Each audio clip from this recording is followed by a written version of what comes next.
Hey everybody, there are a ton of ways that you can follow us online. We've got our website, realnerdspodcast.com, that you can go to and you can read articles and find the podcast episodes there as well. If you like social media, you can follow us on Facebook at Real Nerds Podcast or on Twitter and Instagram at Real Nerds. You can also call us anytime and leave a voicemail at 720-6nerds5, and then we'll play your voicemail on the show. Thanks for listening. I hope you like us.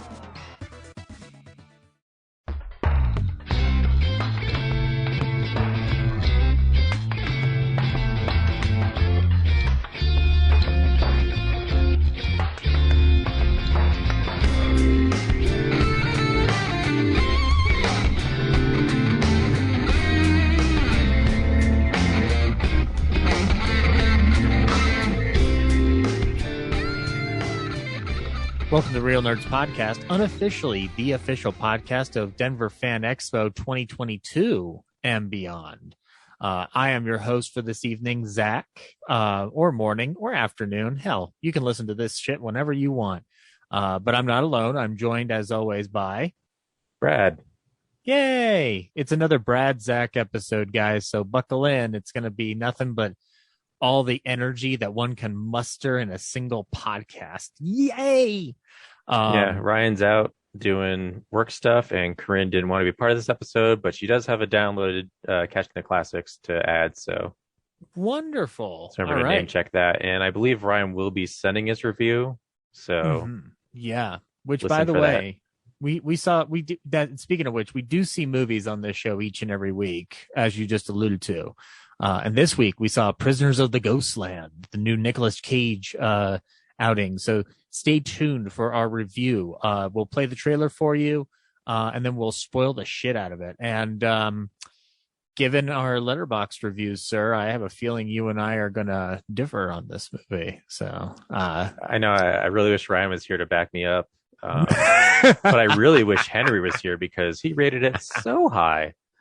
Really? What did he rate it? I didn't even 4 stars. 4 star. Oh wow! I gave it 3. So I really want to know Henry's opinion because he's a tough customer. So yeah, he's a tough customer who, amongst his favorite films, is Dunstan Checks In, Scooby-Doo 2, Monsters Unleashed.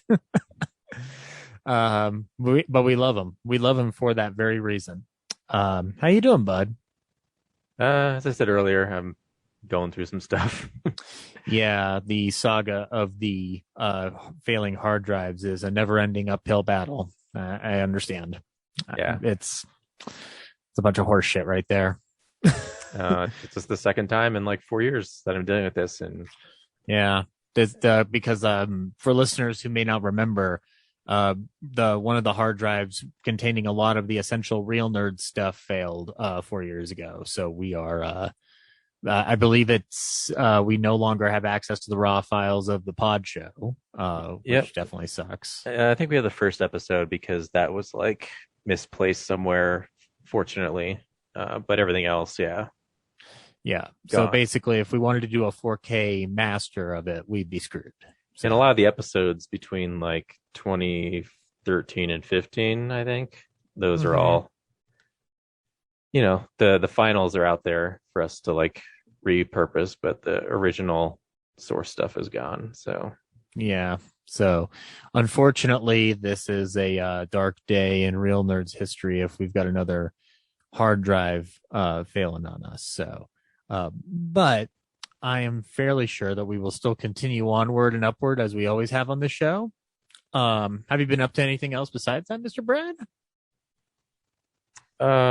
Yeah, I took a bunch of photos for the comedy festival a couple weekends ago, and I literally just finished editing them. It took, I guess, an entire week to get through 6,000 photos.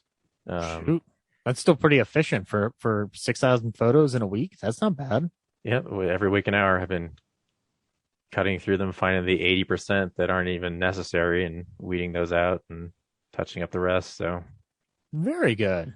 Wonderful. I'm pretty over it right now. ready to edit our episodes that have not come out yet. Yeah, I understand that. As for me, I've been fucking podcasting every which way but fucking loose. So I know you've been posting like all kinds of. Seems like you're more invested in other people's shows than ours. Boom, what's up? Whoa.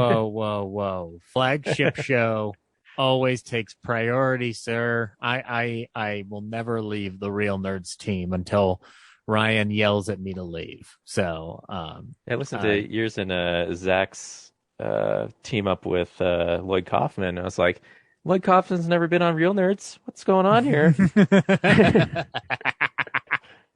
You guys have had Timothy Quill.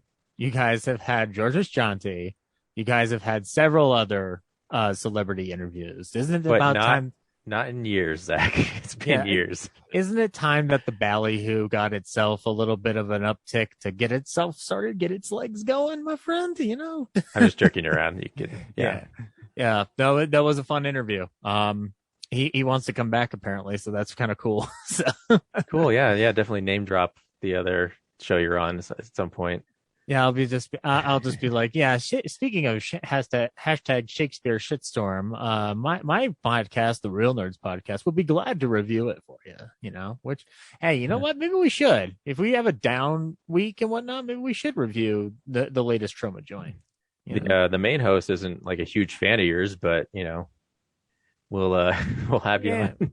Well, yeah, you know, it can just be you, me, and we'll bring Zach Bynes in. He's been wanting to come more on Real Nerds, so. We'll get him on board. It'll be fun. He's been very appreciative of what the show did for him in quarantine. So, you know, like that's a nice thing to keep. You don't need celebrity interviews, Brad. You've been warming the hearts of your friends, you know? Yeah, no, I'm way more happy that like people's creative endeavors inspire other people to do their own. So, yeah. This show didn't inspire me. Fuck you guys. Oh, yeah. You didn't get inspired to make ballyhoo off of us. No, not at all. Yeah, I was just like, man, these guys really hate black and white movies. I better just make a movie about loving black and white movies. So that was the inspiration point. Your hatred inspired. I don't hate black and white movies. I'm just over them. It's just like people are so obsessed with stuff that's like already been celebrated and already been like put up on a pedestal, and like this is why we can't get new stuff. You're not welcome back to ballyhoo. No, I'm just we can learn those lessons though to make new stuff. That's the cool thing. Yeah, but I think people are hitting the nostalgia button way too much and just like too focused on like did we analyze and obsess over the old stuff enough before we move on? It's just like, just move on. Like the people who made that stuff didn't care about what was happening before them. Like they just did it. I'll counter that with an argument that the 80s gets talked about way too much. You guys really love that decade way too much. Oh no, I just admitted I was like, I hit that button a lot. Oh, I thought you meant Golden Age Hollywood. I was like, oh, I guess it's all encompassing. You know, yeah, just talking about in general, like I don't know, in my lifetime, like right now, like across the board, people are just like obsessed with the past. Yeah. Nostalgia is a definite, it's something that when we do ballyhoo, I'm kind of like, do we need to talk about stuff for the past too much? But like my impetus for it is, one, I'm passionate about that particular angle on it, but number two, we're dealing with stuff that's generally non-IP and also still, to my mind, still has a value to discuss, especially considering how a lot of occurrences throughout history and time keep overlapping with each other. But also, again, there's still lessons to be taught, and hopefully we're not going through too many of the more established classics. We are trying to find some of those deeper threads. Like that's why I like our Batman episode, which I was re-listening to the other day. It's just we're talking about a film that doesn't get talked about when it comes to the grand scheme of like Golden Age Hollywood, or even like the 60s going into the 70s. So, hopefully we find some of our more niche things. But yeah, in terms of like, I do feel like the 80s in particular, I'm very burnt out on. Like 90s nostalgia is actually kind of like piquing my interest by comparison. But yeah, even like, then, I love it. But yeah, people are really mining the shit out of it right now. It's just like, you're just really desperate for something new, just seeing like what's the new thing, not the Well, here's the repurposing question. of something old. Here's the question. Is Prisoners of the Ghostland one of the new things? You'll have to stay tuned for the rest of the review to find out. We do also talk about what we've been watching, movie news, Blu-rays and DVDs.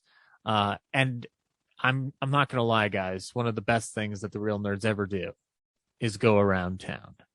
Brad, what's going on around town? Hey, film buddies. Follow me around Denver.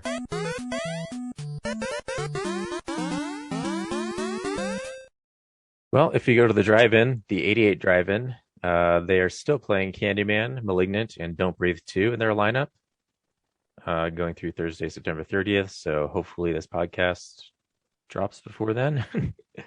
two behind right now. It's pretty bad. And then the Holiday Twin is showing Shang-Chi in the Legend of the Ten Rings, and they will be adding Venom, Let There Be Carnage this weekend. Very nice. Very cool. So there you go. We're starting to feel the October breeze wafting in, my friend. Yeah, it seems like there's no double features, so it's just each of those movies on separate screens. So yeah. I'm glad that the drive-in's still kicking around for at least October, so it means I've still got a chance to get up there. So that's really nice. I've only gone to each one once this year. It's strange given that I now have a car. In the last 2 years I haven't gone to the drive-in yet, so I've got to correct that shit. I know. Brian hasn't gone in 4 years that I've been doing this. 5 years now. God. Yeah. Well, he's got a kid. It might be difficult to keep him settled or something. I don't know. That's the best reason to go to the drive-in. You can just let your kid be wild and no one's going to be disturbed by it. It's like in The Simpsons when Homer lets Chief Wiggum out of the car. Run along, boy. You're free now. Yeah. That's the main reason to go to the drive-in is you can just do whatever you want and not disturb other people.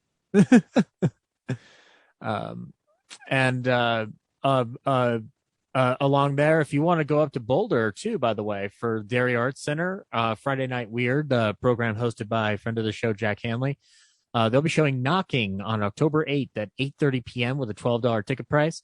Knocking is a film from Sweden. The plot is a woman, Molly, who has just experienced a traumatic incident, is unnerved by a haunting knocking sound from upstairs in her new apartment building. As the noises become more desperate and increasingly sound like cries for help, she confronts her neighbors, but it seems like no one else can hear them. In an unsettling quest for truth, Molly soon realizes that no one believes her and begins to question if she even believes herself, a realization that is perhaps even more chilling. What is going on? Stay tuned. And remember, folks, screenings are vaccinated only, so get your fucking vaccines. Thank you very much. And that's what's going on around town. I got a question. When the drive-in closes and I stop doing this segment, what are you going to do? Well, I've got Friday Night Weird, but also since the Chez Artistes has come back, and we've also got TCM events coming around the range, those are things that we can always promote as well. I know for a fact, because Ryan sent me this info, is that sometime within October, Chez Artistes will be showing a one-night-only screening of the Boris Karloff documentary from Shout Factory. So I will post more information about that as it gets closer. Yeah, I'd like to know where you got that because I couldn't find it. He sent me a little bit of a, here, actually, why don't I just pull it up right now? Hold for information, please. Here we go. So, guys, the same night as Knocking, you have a typical choice ahead of you. Because on Friday, October 8th, you will be able to see at the landmark Chez Artistes, Boris Karloff, the man behind the monster.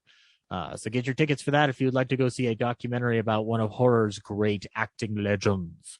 So it'll be Friday, October 8th. So if you want to go, my friend, I think, I am off that day, ? That's rude. You should be at the 48-hour best of. Oh, really? Well, do you think we'll be seeing a certain superhero team grace the presence of the 48-hour? I don't know. They haven't announced the best of yet. Oh, no. It's a week away. I don't know. Oh, God. We need that information yesterday, my friends. I guess 2 weeks away, but still, it's like, if they don't announce it this week, I don't know how they're going to expect people to show up at short notice. Well, you know what? They better get that information up to us ASAP, my friend, because I need to know if Justice Team has made it into the ranks of the 48-hour best of. Yeah, you and me both. Yep. Right on. Well, that was going on around town. Now let's jump to the wide world of movie news. It's real news. All right, kicking off movie news this week. The Super Mario Brothers animated film, set for release on December 21st, 2022, has revealed its all-star cast. So we've got Chris Pratt playing the role of Mario. We got Anya Taylor-Joy playing Princess Peach, Charlie Day as Luigi, Jack Black as Bowser, Keegan-Michael Key as Toad, Seth Rogen as Donkey Kong, Fred Armisen as Cranky Kong, Kevin Michael Richardson as Kamek, and Sebastian Maniscalco as Spike. So that's your cast for the Super Mario Brothers Universal Illumination team-up film here. It sounds like Charles Martinet's in there somewhere. Charles Martin Day? Yeah, the actual game voice of Mario. He's listed on there, but he's not playing Mario, like at least 95% of the time, I'm guessing. He might be subbing for Chris Pratt whenever he's doing like wahoo or yippee. Ah, gotcha. Yeah, that makes sense then. Because even Chris Pratt can't top the wahoo, and here we go. So yeah, look for the Super Mario Brothers movie next December. Jumping into... Or watch the one from 1993. A weird fun time. You know what? If we don't get a Kino Lorber edition of that within the next year to coincide with it, I'd be pretty fucking surprised. It's almost as if, though, the way these things are marketed, they wait until it's going to tie in with some big release. But maybe. We'll see. I don't know. Jumping into the world of Netflix news, Tiger King was a big sensation last year, especially at the top of the pandemic. Which gave the world a glimpse into the mad world of Joe Exotic, and seemingly distracted people enough to forget that animals were abused in that project. Which is why, even though I recommend that Netflix series, I also caution people to understand that that's the point of that show is not about Joe Exotic and Carol Baskin's infighting. It's about the fact that these animals are fucking abused. Now you'll have another chance to hopefully grasp that concept when Tiger King 2 comes out. Yes, that's right. We're getting more Tiger King. The follow-up to the series will follow the further adventures of Exotic and Carol Baskin. So yeah, I mean, I don't know. Brad, do we even watch Tiger King? I can't remember. I did, and I'm over it. Yeah, I loved it when I watched it. It was an immense suspense ride. But seeing the reaction to people embracing the figures rather than discussing the neglect and abuse of animals was just like, I don't think people watch this correctly. But whatever floats their boat, I guess. Whatever makes you happy is the ultimate lesson of the day. But I will be curious to see what they do with more Tiger King. Anyway, moving on. We've got another James Bond movie coming out in the next couple of weeks, No Time to Die, the film that's been delayed for over a year and a half since the pandemic started. This will be the final outing for Mr. Daniel Craig as James Bond. And the search for a new Bond would seemingly be already underway, but it appears that Barbara Broccoli and Michael G. Wilson have said that they are holding off until next year. Said, we're not thinking about it at all. We want Daniel to have his time of celebration. Next year, we'll start thinking about the future. He's been such a great Bond. Those are big shoes to fill. I can't even think if it's possible. Looks like we're not going to be getting any notification of a new Bond anytime soon. Looks like they're really going to try to play their cards right and have some further time away from Bond. So this may end up being one of those like bigger lack of Bond presence for a couple of years to get those affairs in order. I don't know. I mean, at this point, we've already had discussions from Daniel Craig pointing out that like you don't need a female Bond. What you need is better female written roles overall across the board. So I think that there's probably a bigger insistence that they're going to keep it a man. And in terms of who they get, we'll just have to wait and see. But it will definitely be very hard to replace Mr. Daniel Craig. We've got some Marvel news, and not the kind that we're used to hearing about.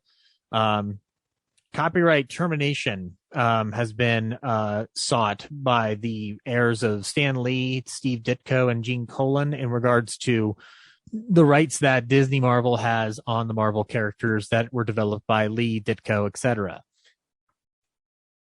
These characters have a termination copyright termination legibility given the time that's been separated out since their acquisition. And so in August, the administrator of Ditko's estate filed a notice of termination on Spider-Man, which first, as we all know, first appeared in 1962.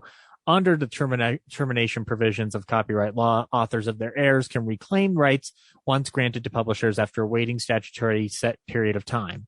And if this were to happen, Marvel would lose full ownership of the rights to these characters by June of 2023, at least for Spider-Man and Steve Ditko, as far as that's concerned.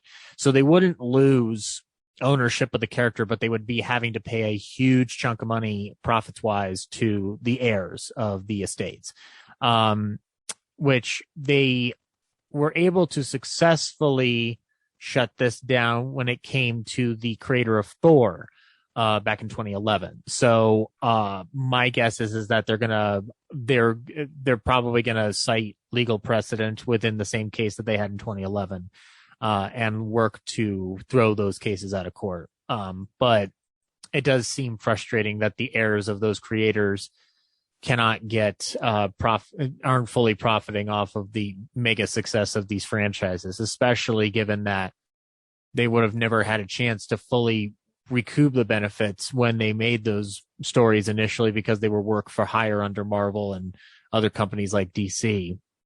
And in fact, the lawyer who led the first case for something of this nature with the creators of Superman, which was a case that was ultimately rejected in court. It's interesting to note that he's leading the charge on this one as well.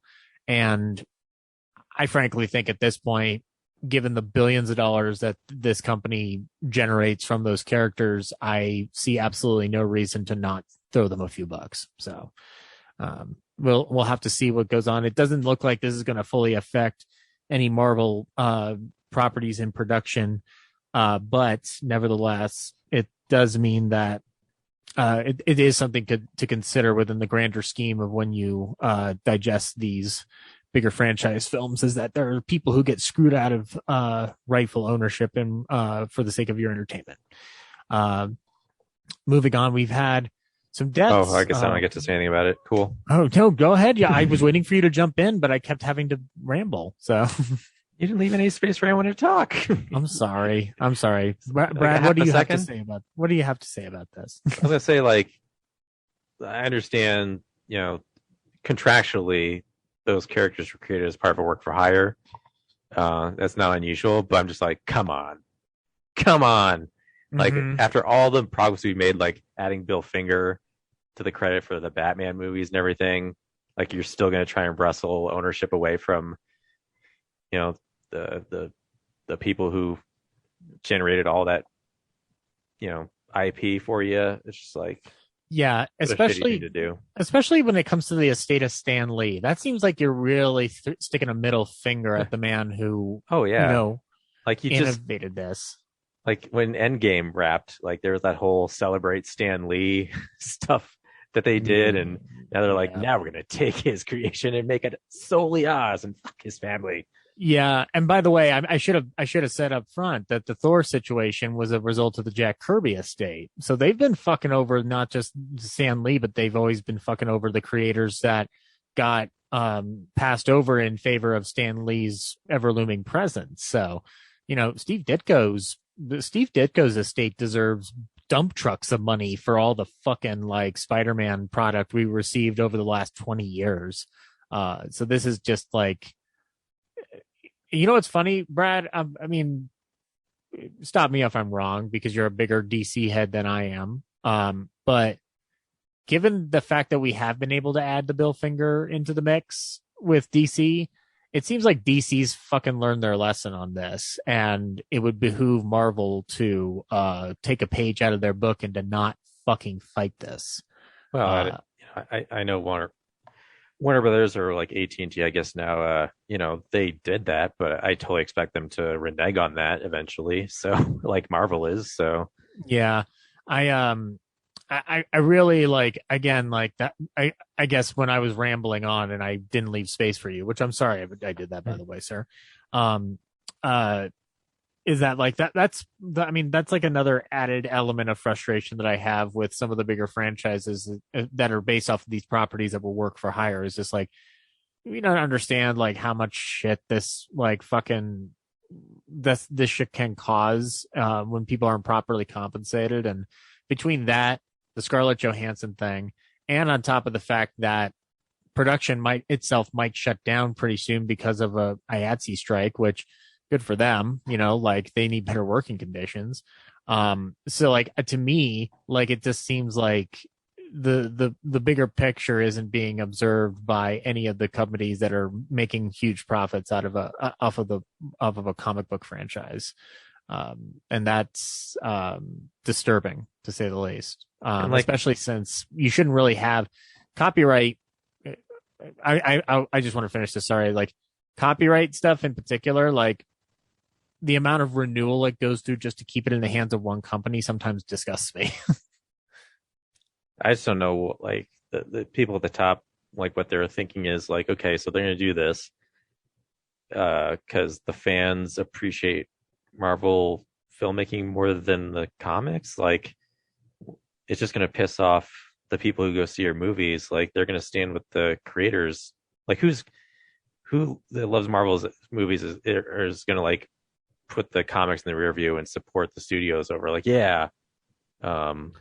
Some people might not even know that this case is going on, so therefore they're just not even going to think of it.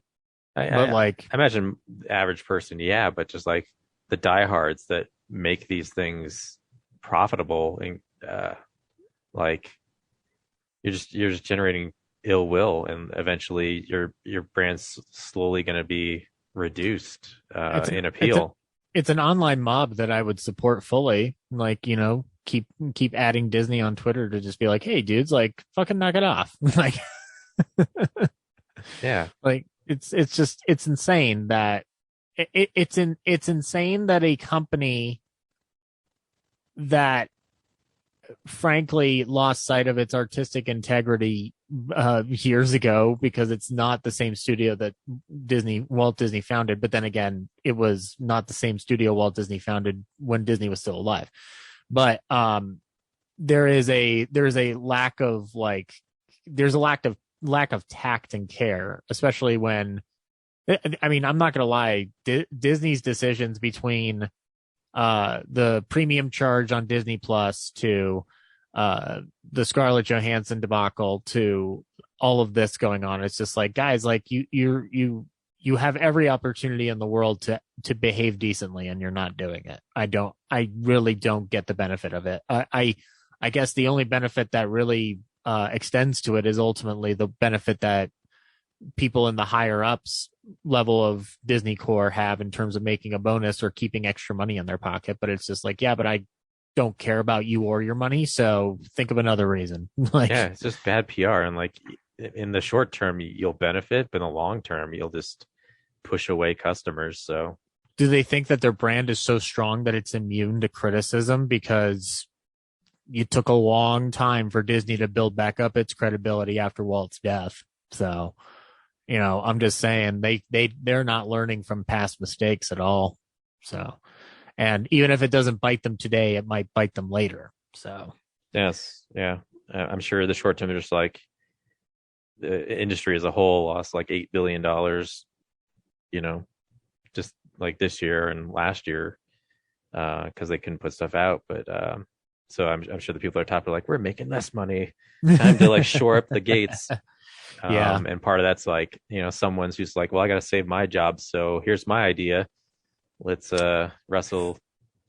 Like, we have this opportunity to wrestle ownership away from these people again. So we should probably take it, right? It's like, that's a terrible idea, but I don't have any other ones. And we have to generate ideas to keep our jobs. So let's just go with it. And just like see where the chips lay a year from now. And I'm just like, I'll go see a Marvel movie, but I was like, oh, I guess you got my money, but at some point I'll be like, you guys are really, I might have to stop doing this if you're going to treat the people who made you wealthy so poorly. Yeah. And keep in mind, this is a lot of this vitriol is coming from somebody from my end who's been revisiting a lot of Disney classics and even some recent Disney fare. And I like Disney stuff. I just don't want that company to act beyond its means and treat people like garbage. So, Yeah, well, it's definitely not the Disney company that you love. It's like every other company now. So definitely don't think like that. No. The company, I could give two fucks about the company and what they do. I care about the product they put out, but I also have to be aware of what the cost is of that content, not just in terms of dollars, but in terms of human dignity and mental health. So, and the IATSE too. It's just like their whole business model is streaming now. So to say that it's an untested, unproven, like, yeah, it's in its infancy, but like people aren't watching network, man. Like, you know what? I found clearly taken over. Just because you don't understand the model doesn't mean that you should take it out on your employees. There is apparently a tracking service for some of these streamers, and one of them was tracking the numbers on Malignant for HBO Max. So I don't want to hear that they can't track what it's doing and equate that to a dollar value.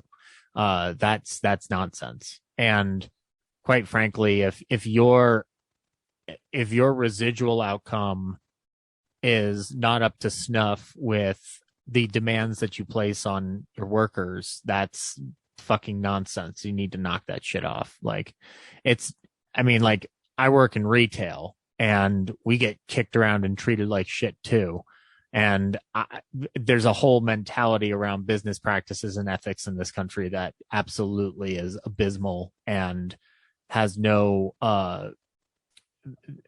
literally, like, at some point they've got to realize that the bottom will fall out on that. Like, because right now that's what they're going to be experiencing with a strike. So, so anyway, Brad, let's move on to some positive news, while still maintaining our support for the creatives who, the heirs of the creatives who created the things we love, and also the people who work their asses off to make the things we love. We've got the return. This is some Doctor Who news for all you Doctor Who fans out there. Russell T. Davies, the initial showrunner who kicked off was instrumental in reviving Doctor Who in 2005, will be returning to the showrunner position. The current showrunner will be leaving after the Jodie Whittaker run. Davies said, "I'm beyond excited to be back on my favorite show. But we're time traveling too fast. There's a whole series of Jodie Whittaker's brilliant Doctor for me to enjoy with my friend and hero, Chris Chimbal, at the helm. I'm still a viewer for now." And Chimbal himself added, "It's monumentally exciting and fitting that Doctor Who's 60th anniversary will see one of Britain's screenwriting diamonds return home. Russell built the baton that is about to be handed back to him. Doctor Who, the BBC, the screen industry in Wales, and let's be honest, everyone in the world have so many reasons to be excited indeed for what lies ahead." The big events coming up prior to Davis's return will be the end of the Whittaker run, as well as a trio of specials culminating in what the BBC is describing as an epic blockbuster special that will air in the fall of 2022 as part of the broadcaster's centenary celebrations. So yeah, wonderful news for the Doctor Who fans out there. I am a Doctor Who observer, but not a participant for now. I'm very happy for people if they're happy for it, and sad for them if they're sad about it. I don't know. I don't know. I guess I'd have to get Corinne's opinion on this one. And then last but not least, we've got some deaths here to report. First of all, Basil Hoffman, an actor in such films as The Artist and Ordinary People, died at the age of 83. A acting career stretching over 200 credits. He was an auctioneer in The Artist. He appeared as Sloane in Ordinary People. He had roles in My Favorite Year, The Last Word, All the President's Men, and Rio, I Love You from 2014. He was also part of recurring roles in the 1980 series Hill Street Blues and Square Pegs. And looks like he worked with 14 different Oscar-winning actors throughout his entire career. He's a journeyman actor, big bucket of win. He shall be missed. And then another death within the world of the Mary Tyler Moore Show, and also one that does mean something to me. Jay Sandrich. He was one of the directors of the Mary Tyler Moore Show and the he worked on a show starring that guy named Bill Cosby and Soap. He has passed away at the age of 89. Jay Sandrich started off in Hollywood as a second assistant director on I Love Lucy, and then he started working on shows like Make Room for Daddy, which is the Dandy Thomas Show, the Dick Van Dyke Show. He directed the pilot episodes for the Bob Newhart Show, WKRP in Cincinnati, and Benson, and he produced for Andy Griffith and Get Smart. Now, his father, Mark Sandrich, was a key creative force that was brought over to Paramount to revitalize the Jack Benny brand starting in 1939. So Jay Sandrich followed in his father's footsteps in terms of working in show business. He won his first Emmy in 1971 for directing the first season installment. Toulourou Lautrec is one of my favorite artists, which is part of the Mary Tyler Moore Show. This is the one where Mary finds herself romantically attracted to a visiting author during a sit-down interview, only to discover that when he stands up, he is much shorter than she is. And then he won a second one for Mary Tyler Moore Show for It's Whether You Win or Lose. He had an intuitiveness when it came to directing comedy, which is arguably something that he acquired from his father, whether through witnessing it or just inherent talent. So at the age of 89, that's a big bucket of win right there, I'd say. So hats off to Jay Sandrich. And Betty White scales the Mortal Kombat towers once again. Is she ever going to go? Not that I want her to, but I want to see how far she can get at this point. Like who's left? A gaffer on Mary Tyler Moore is still alive. Yeah. It's just insane. But working on Dick Van Dyke too. I Love Lucy. He had a big career. But the big news, big death, arguably, Melvin Van Peebles, one of the innovators of black cinema in this country, passed away at the age of 89. His landmark career includes such films as Watermelon Man and Sweet Sweetback's Badass Song. He is also the father of Melvin Van Peebles, Mario Van Peebles, actor who is still with us. This comes off of the news of his Criterion box set being released, The Essential Van Peebles, and also a Broadway revival of his play Ain't Supposed to Die a Natural Death is supposed to be coming next year. Am I crazy, or is this happening quite frequently where Criterion will release like masterworks collection of somebody and then they die recently, like relatively close to it? Like I feel like this just happened. This I'm trying to remember who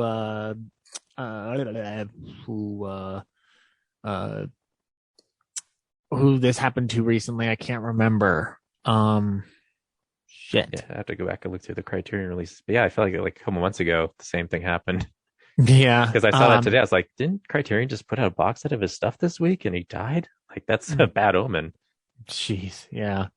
It's nuts. Van Peebles, though, started off his career. He was living in Paris, and he wrote and directed his first film, The Story of a 3-Day Pass, and it put him on the radar for Columbia Pictures, which led him to directing The Watermelon Man, a racial satire with Godfrey Cambridge as Jeff Gerber, a bigoted white insurance salesman who goes to the bathroom in his suburban home in the middle of the night and discovers that he's black. On the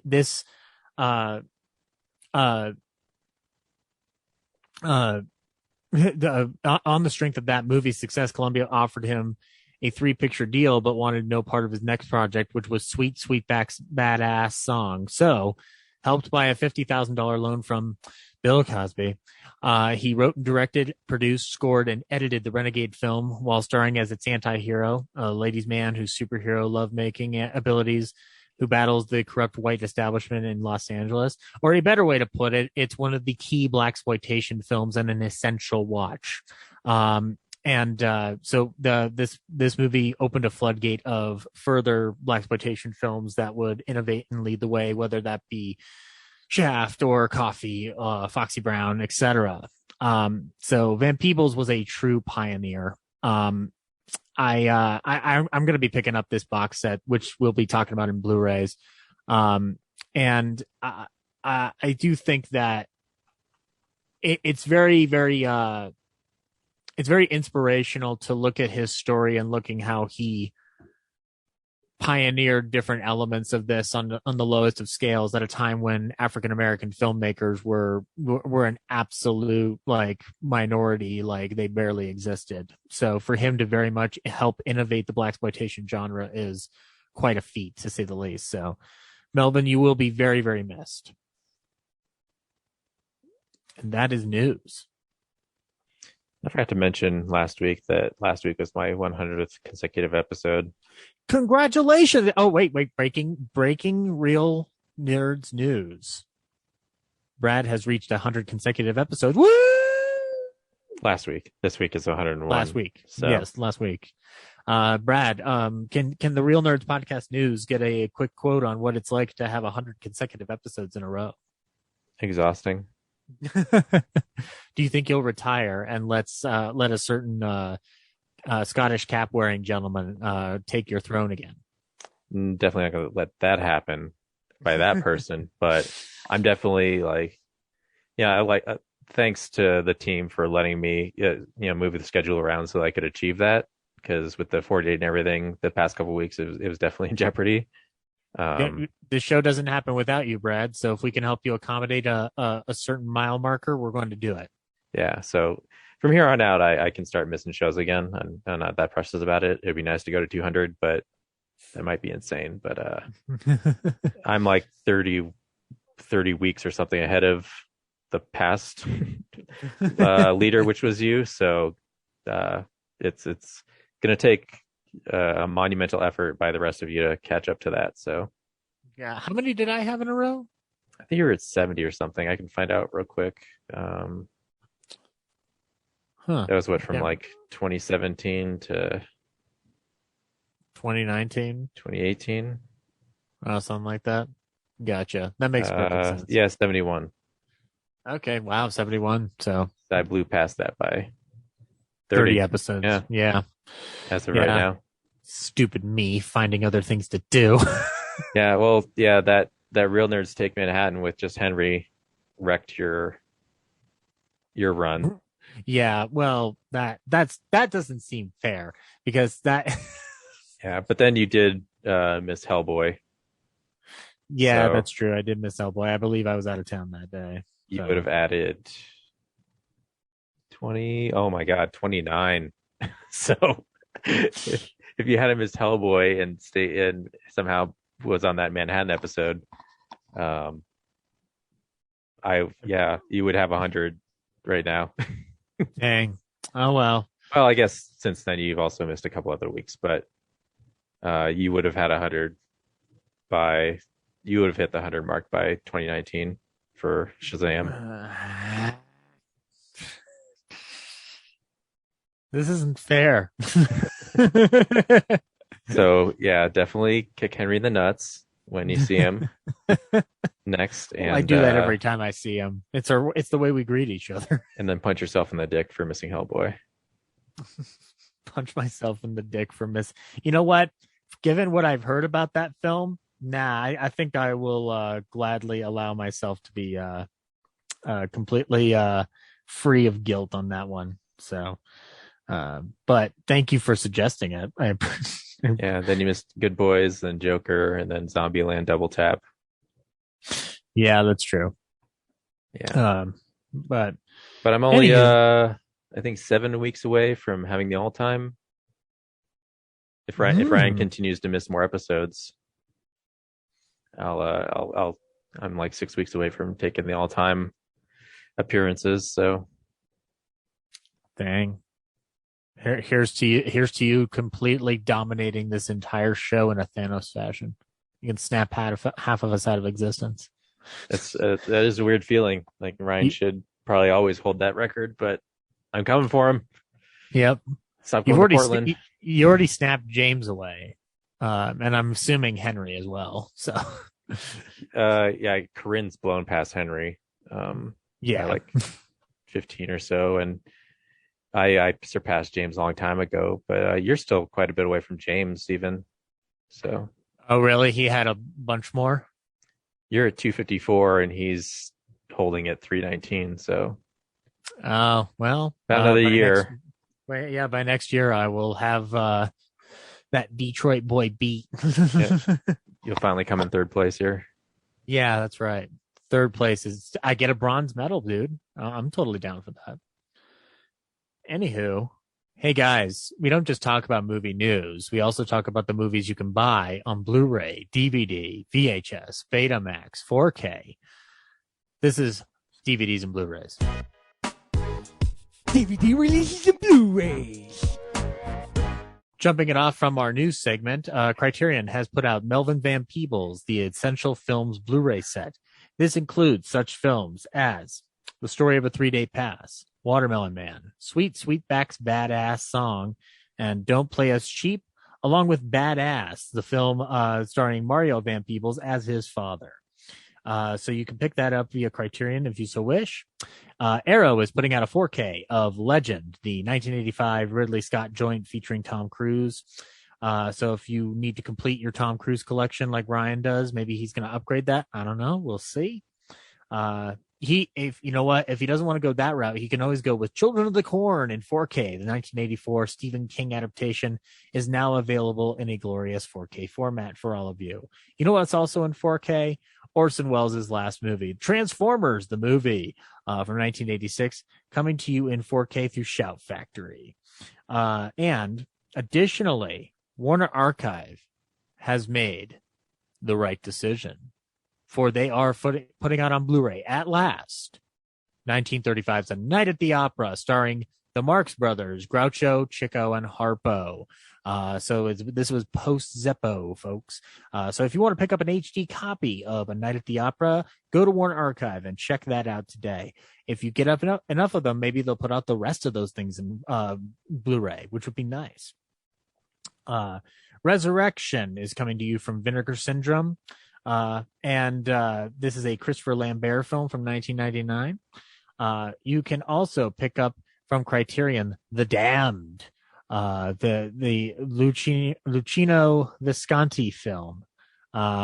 We've also got Devil's Story from 1986 coming to you from Vinegar Syndrome. A lot of catalog titles, and guys, so settle up for this. But before that, I will point out that one of the new releases is The Forever Purge in 4K. The 2021 film that I don't know if anybody even bothered to go to. I really don't know what the reception of that was. Regardless, though, if you want to pick up The Forever Purge and complete your Purge trilogy or quadrilogy, whatever the heck it is, now is your chance. We've got The Fourth Victim coming to you from Severin, the 1971 horror slasher film. We've got Commando Ninja coming to you from ETR Media. I have no idea what this looks like, Brad, but this looks like a film that we'll need to dig into in terms of those cheesy action movies. We've got from Terror Vision, WNUF Halloween Special. a horror comedy with fake news and commercial sections. This was filmed on old video cameras to make it look like a real VHS recording of a commercial television station's Halloween special from 1987. So that sounds kind of neat. Paramount is reissuing Clue the Movie on Blu-ray and digital. And we've got Primetime Panic. This is coming to you from Fun City Editions. I don't know what this is exactly, but this looks like a collection of films that span. It includes such films as Kid Candidate, Duck the Carbine High Massacre, Primetime, For Madmen Only, and WNUF. So, I guess check that out. And let's see.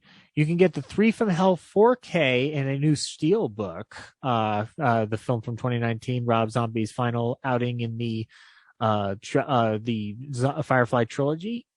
And I guess we'll just end it with Kino Lorber putting out The Hunter Will Get You, starring Jean Paul Belmondo, who recently passed away. L'Appageneur is a freelance spy from the French secret agency. He's put on an investigation about Le Penevre, a serial killer who employs young boys to help him robbing banks before killing them. So it's like a Black Hand gang, except he eliminates his lackeys. You feel free to check that out. And it looks like that's it for September Blu-rays. Every week, the Real Nerds see a main movie of the week, but we also watch other random shit in a segment that we call Random Shit. I mean, what we've been watching. So, this is the stuff we've been watching. Brad, what did you watch this week? Almost nothing. I didn't see any. Well, I guess I went and rewatched The Suicide Squad in the theater because I think this is the last week it's going to be out here. So that was still fun. But I got a seat like second from the last row in the back. And as usual, 10 minutes before the movie starts, God damn it, a couple came in and looked around. They were like, all the other seats are open except for one, right? And me. And they were like, we'll sit right behind this guy. And so I got up and I moved to the front row. But what is with people? Like, what old lady did you offend that she put a hex on you? I know. How do I defeat this curse? Write in, let us know. How do you defeat a couples ruin your solo theater experience? Jesus, this is like, dude, I feel bad for you every fucking time. I just don't understand it. It's just baffling. Like, why? Like, they're the kind of people, like, you've seen them, like, previews are pretty much over and then they show up and they're just like, here's an empty theater, there's one dude, I'm gonna go sit right next to him with my partner. Just like, even if you're vaccinated, like, why just leave Brad alone. on a biology level, on a just common courtesy level, like this guy has to hear our whispering conversations. Like, he needs to hear them. They're so important. Brad, they're so fascinating. Brad, every one of them has been involved in some sort of crime, so you're their alibi. Yeah. Like, they looked in, like, officer, I saw them. Sat next to me in the theater. Those fucking jerks. They were like, we're gonna sit in the row in front of him. And they're like, no, fuck that. Go behind him. Like, that's a big difference. Oh my God. Like, why not a completely different section? Oh my God. Yeah. I was like, okay, I think the rationale was like, if we sit behind him, we can look at our phones during the movie and he won't notice. But that light carries across the wall. So when I was down the second row, I knew you were checking your phone. So. Yeah. I'm sorry, buddy. But the Suicide Squad is fantastic, regardless of all that. So. Right. Can't go wrong with a big screen trauma movie, you know? And then the only third thing was Ted Lasso. It's Woo! the 10th episode of the season. Didn't get to talk about it because we did the film explosion and Corinne wasn't here last week, so I'm just gonna go and talk about it. And the week we missed was like everything since the Christmas episode has been just fantastic. Like all the threads are coming together. All the episodes are super poignant. And this week there was a funeral, and we finally figure out in detail what's going on with Ted Lasso and his psychology. And there's 2 more episodes to go. And I didn't mind the beard episode, which is another one of those, added after the season order. So it was just kind of random, but I thought it was fun. I get it. It's cool to see that side character. I mean, he's the main character, but he's not like the focus of a lot of the storylines. And he got to have his own kind of wild one night, random, absurdist humor type thing going on. So, it's now there's like so much going on because this last episode introduced a new problem in the Roy Keeley relationship that we've assumed was kind of like not a thing going forward. And now there's like only 2 episodes left to resolve all these things. I'm just like, oh great, like what's going to be there's got to be something that they're just going to like hold over for the next season, and we'll have to wait a year to deal with it. Mm-hmm. So there's a lot going on, and definitely if you're not watching Ted Lasso, you need to start watching Ted Lasso because it has gotten fantastic. Wonderful. The episode when we did the film explosion was just, I must have rewatched that one and the 2 leading up to it over and over again, like 5 or 6 times. It was so good. Very cool. Yeah. So, and obviously they won a bunch of Emmys last week. So congratulations to that. Nice. That's it for me, I think. I've been watching What If, but I keep falling asleep during them. So I have to constantly rewatch them. Not exciting enough for you?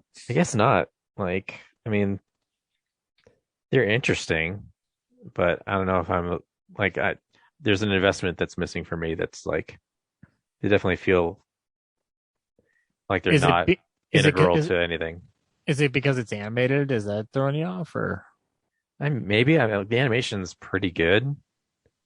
So I don't think so. I think it's just a matter of like, this is an alternate universe. It has no bearing on, as far as I know. I mean, it could be.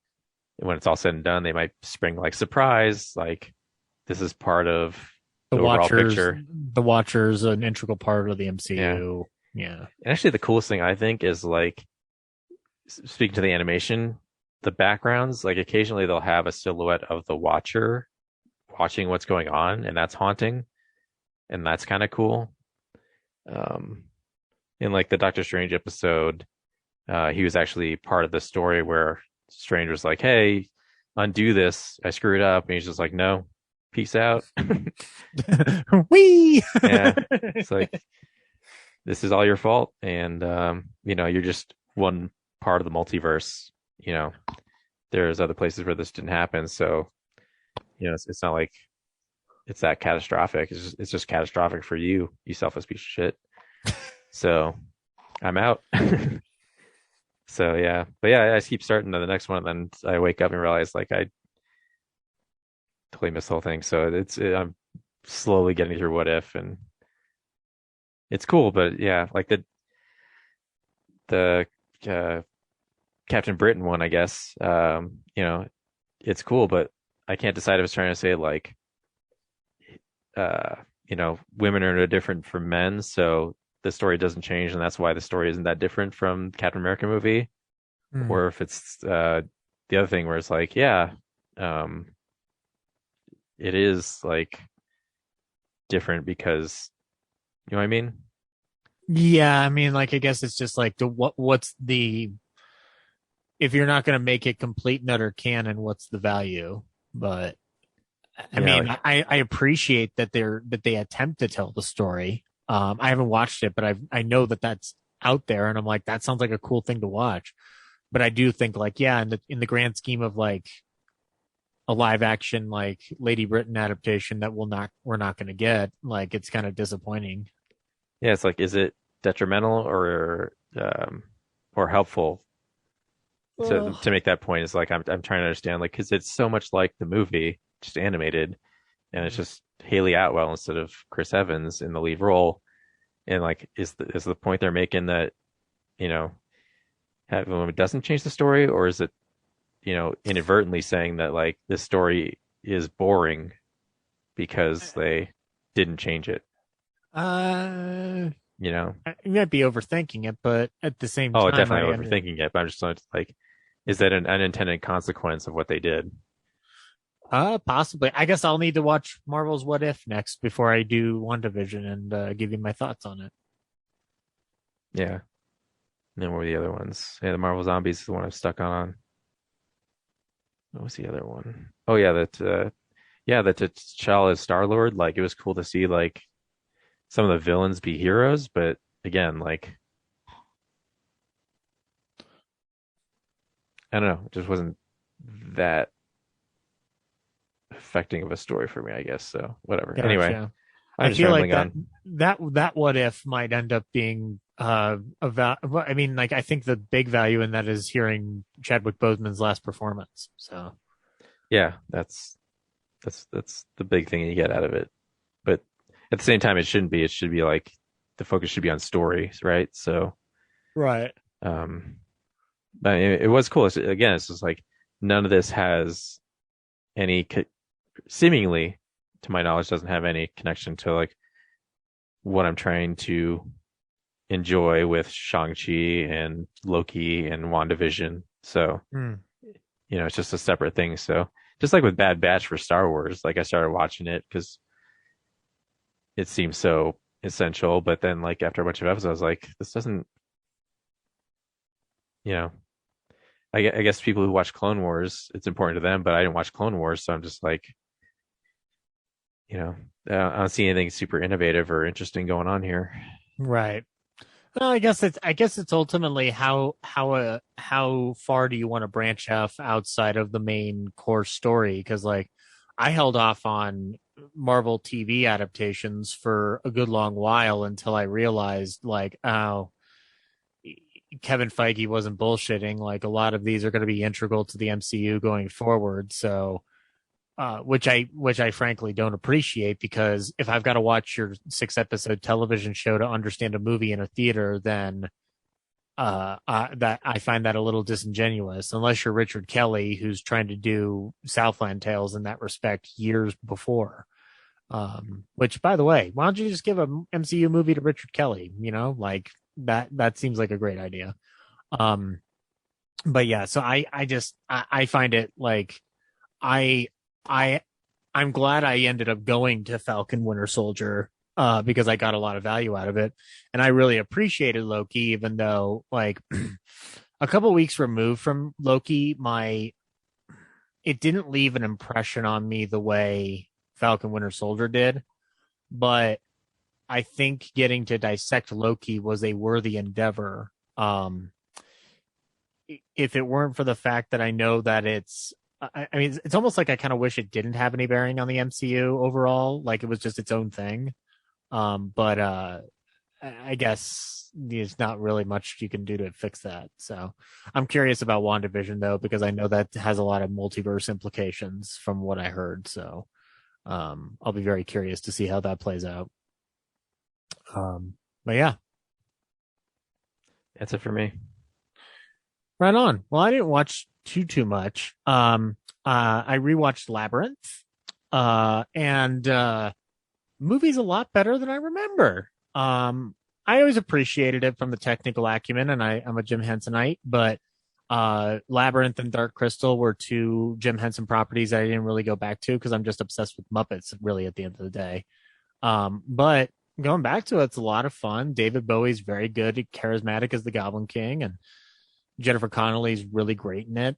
I guess one of my big things was just appreciating the visual landscape that Henson creates, and whether it's this or the Muppets, like Henson was one of those unsung directors who knew how to absolutely envelop you into whatever world he was brandishing.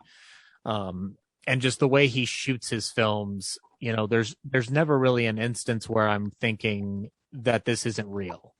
I think my brain's just allowed itself to tune into like, this is the reality.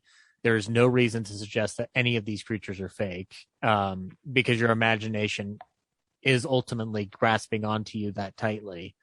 So in that respect, I really, really did enjoy it. Not my favorite Henson thing, but I was very happy to watch it again and to experience it again.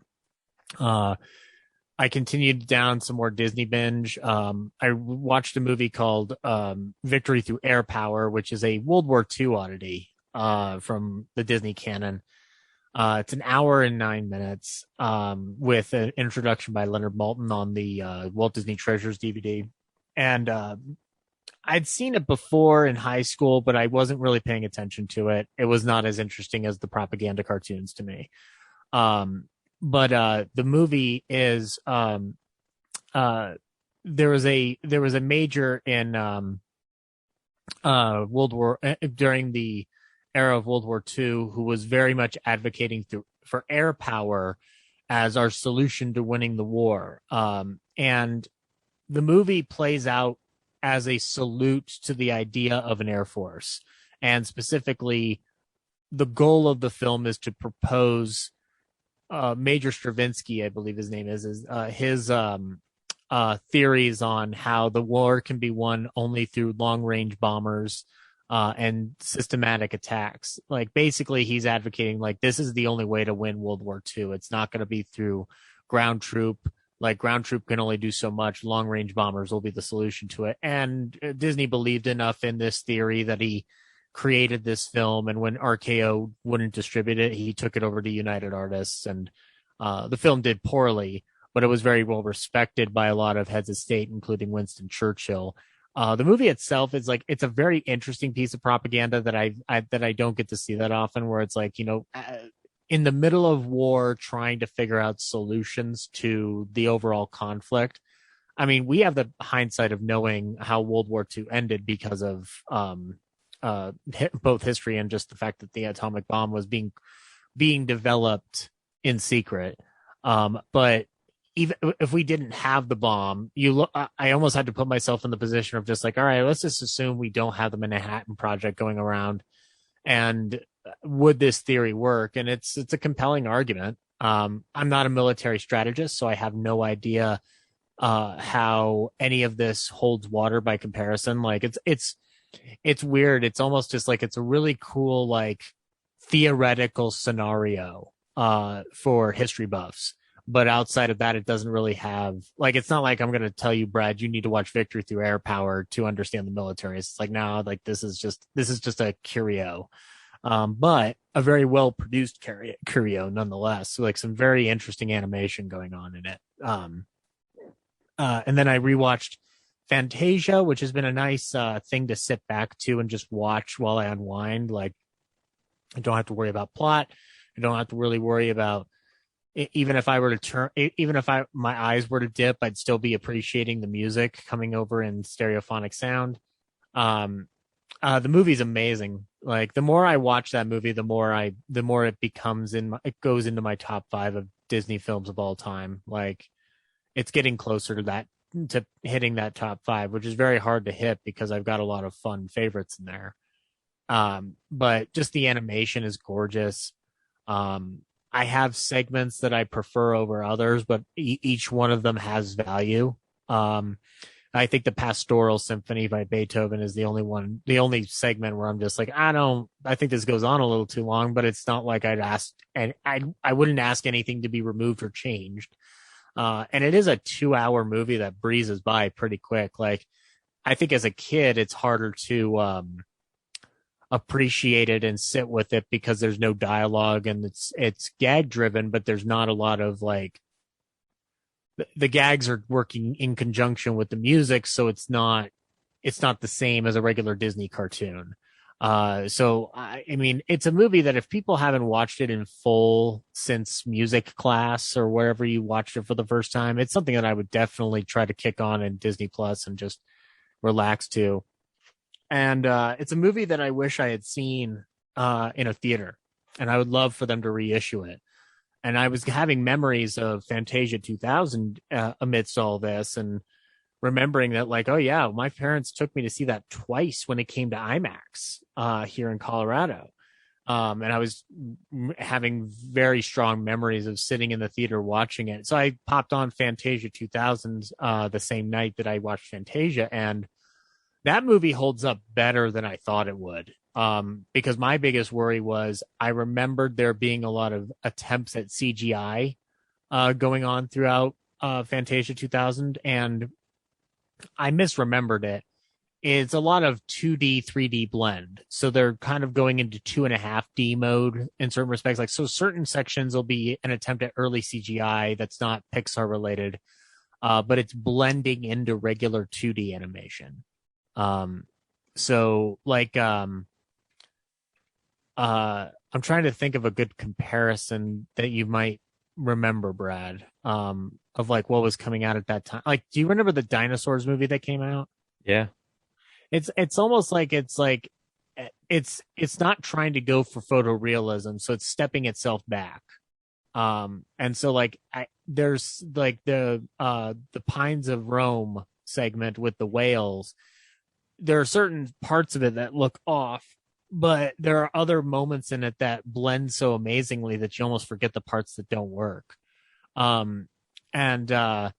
The Steadfast Tin Soldier one worked way better than I remembered it working. It's still a little blocky by comparison to today, obviously, but watching the attempt at it, where it's very much trying to keep itself firmly rooted in a 2D concept, and a hand-drawn concept nonetheless, is very, nevertheless, is very admirable.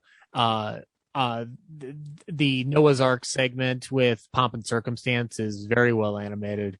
And Carnival of Animals with the flamingo getting the yo-yo is still very, very wonderful to watch. And I love that they still continued the tradition of starting off with an abstract piece. So like Beethoven's Fifth Symphony is a huge abstract concept.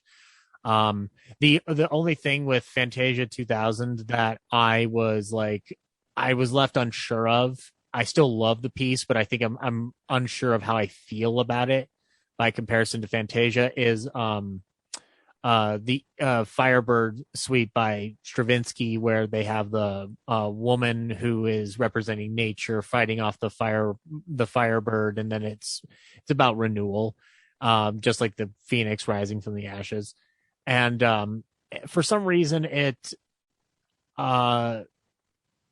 resembles too much of the optimistic 90s era of Disney for me, that it doesn't have the same effect as watching Night on Bald Mountain and then Ave Maria on the very tail end of it. And it's probably unfair to compare the two, but it just, for me, like rewatching the Ave Maria segment was like affecting and a brilliant way to end Fantasia. So the Firebird one was a little bit like, all right, this is very nice, but it's not the same. It doesn't pack the same punch. But for both of them, if the concept is to stay firmly rooted in a concert feature and to really expose people to classical music, both of them do their jobs beautifully. My biggest complaint with Fantasia 2000, honestly, is that it's too short. It's only 71 minutes. You could easily stick another 30 to 40 minutes in that movie, and I would eat it up. So, yeah, both are on Disney Plus if you want to check it out. I rewatched Christopher Robin from 2018, which worked way better for me than even the first time. Just watching how that film is not attempting to be too overtly over serious or over obsessed with its sincerity. Like it is a kind, sweet family film with a wonderful handle on the Winnie the Pooh material, not just from the Disney aspect of it, but also the concepts that A.A. Milne developed in those characters. I think that the one thing that may not have hold up for me completely is Christopher Robin's like traumatic impact through war. It feels like it's kind of like just a dropped storyline, because the bigger one is that he's just too busy with work and he's not paying attention to his family. But I love the idea of Christopher Robin losing his sense of childhood wonder because of war, but it just doesn't like it's not a thread they hold on to as great, but it's still a wonderful majesty filled film. So if you haven't seen Christopher Robin from 2018, check it out. It's still fantastic. So yeah, and the last thing I watched this week was I started a series on Prime. Oh well, it's through BritBox, called Red Dwarf, which was recommended to me by my pal Smokey, who does all the best lines, Rated H, and How's a Hammer. And he'd been pitching the show to me for a while, and I was like, all right, fine, I'll sit down and check this show out. And I did not fully realize the fandom for this show, because the moment I started announcing that I was watching it, I had everybody coming out of the woodwork going like, oh my God. And they have every right to be joyful about it. Have you ever watched the show, Brad? I know of it, but I've never got around to it. It was usually on PBS, after Mr. Bean or something. Yeah, I think you'd enjoy this show a lot, Brad. Started in 1988, 1989. Follows the adventures of the Red Dwarf mining vessel. Our key characters are Lister, who's kind of like a slacker on the ship. Can you hear me now? Yeah. Okay, I heard a groan, so I didn't know if you. Oh no, I was just moving. I full disclosure, folks, we've been experiencing outages. But yeah, no, so it follows Lister, who's kind of like a slacker, on the technical end of the crew. And you've got Rimmer, who's just a level above him, but is just as equally inept. There's a radiation leak that happens throughout the ship. And if I'm getting the technical jargon of what happens on the ship wrong, guys, I'm still a newbie on the show. Please be gentle with me. Lister was put into suspension because he refused to hand over a cat that he was hiding in the ship. And so he wakes up at 3 million years in the future, where the only inhabitants left on the ship are the computer, Holly, a hologram of Rimmer, who died in the initial disaster, and his cat, who he refused to give up and had hidden in the vents, had evolved over 3 million years into an actual person. And so it's just about their adventures trying to basically get the Red Dwarf home back to Earth. It's very funny, considering that you have this concept of basically only one technical person, an evolved cat, and a hologram living on a ship together. It just blends into this lovely absurdist humor that I enjoyed so much. There's singing toasters. There's, there's an episode in this first series where, they deal with events happening seconds in the future. So they get to play with time travel, and it's very brilliant how they handle it. They have like elements of Lister's personality split off into confidence and paranoia. Like it's dealing with some abstract concepts that I really enjoy. So I'm hooked, and I'm thankful that I kept my BritBox subscription after going back through the Jeremy Brett Sherlock Holmes, because not only can I go back to that, but I can start enjoying more of this Red Dwarf. So yeah, if anybody has never checked out Red Dwarf, follow along on the journey with me. It'll be a lot of fun, guys. We can hang out on the vessel together. So yeah, and that's all I've been watching this week. This week on Real Nerds Podcast, we saw Prisoners of the Ghostland. Brad, should people watch Prisoners of the Ghostland? I hope this doesn't drop out again while we're talking. Prisoners of the Ghostland. I feel like I'm not in on the joke. It was one of the few movies that I thought about actually just leaving in the middle of, because I was so put off by, I didn't understand what was going on, if it was supposed to be funny, if it was supposed to be like, a lot of the times I thought it was just like these filmmakers got together for the weekend and just didn't have a script and just made it up as they went. The best thing I can say about it is that the production design and costumes were fantastic. Definitely a lot of effort went into that. Like visually, it's really impressive. Some of the photography is great. I just don't know what I was supposed to get out of this. Fair enough. I am going to recommend it. This is a bonkers gonzo Western / horror movie that I just dug into the vibe of it. Kind of reminded me of like a Grindhouse movie might be, but also like it.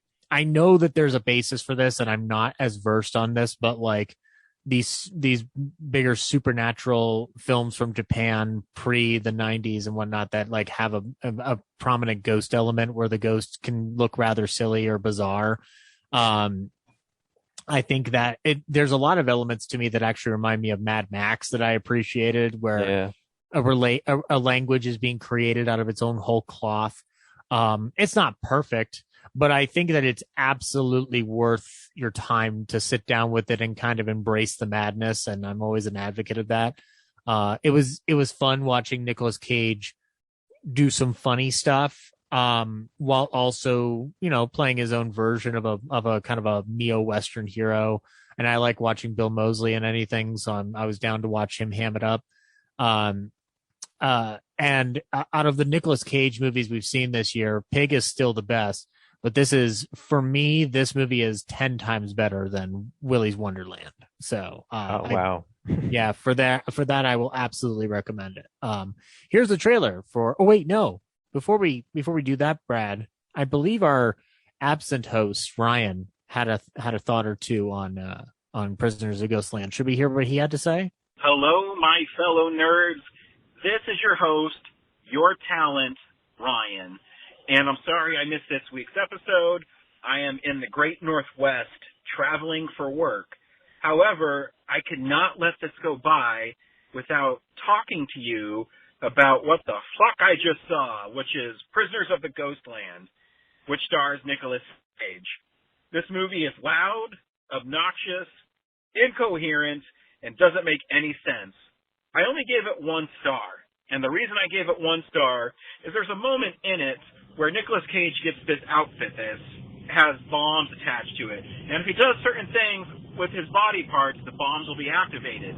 During one part, he gets aroused when this girl he's saving is drinking water, which makes a bomb blow up in his testicle. I think it's his left one.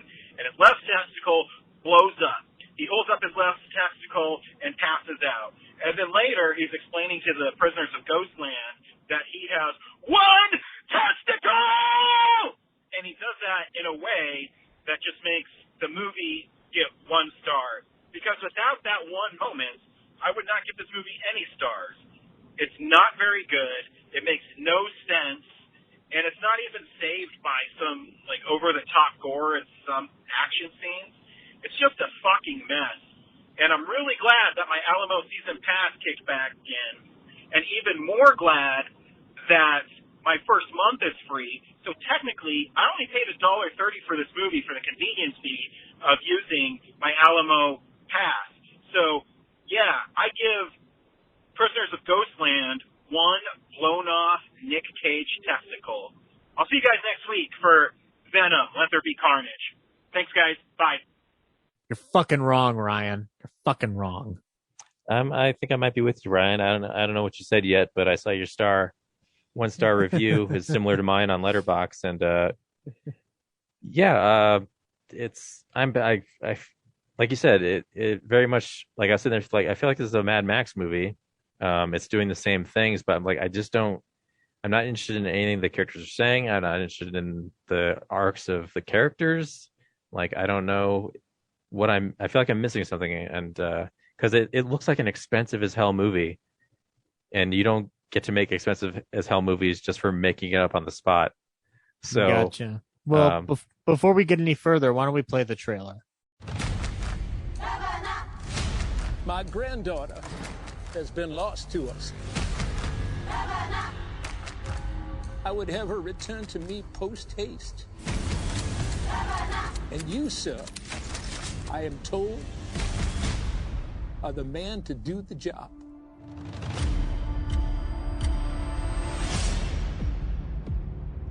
Each arm is equipped with an explosive device.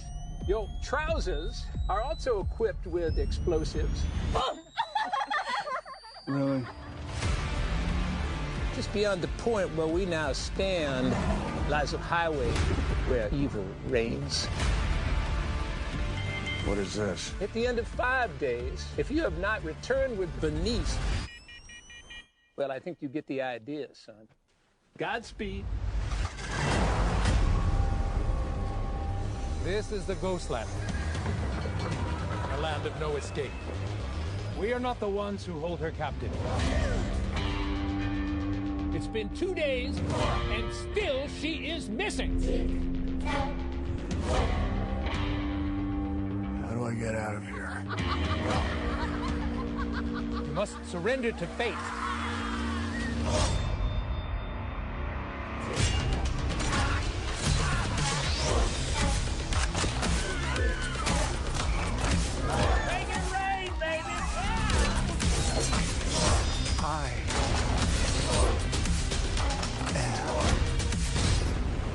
Radioactive. No one escapes the Ghostland. No one!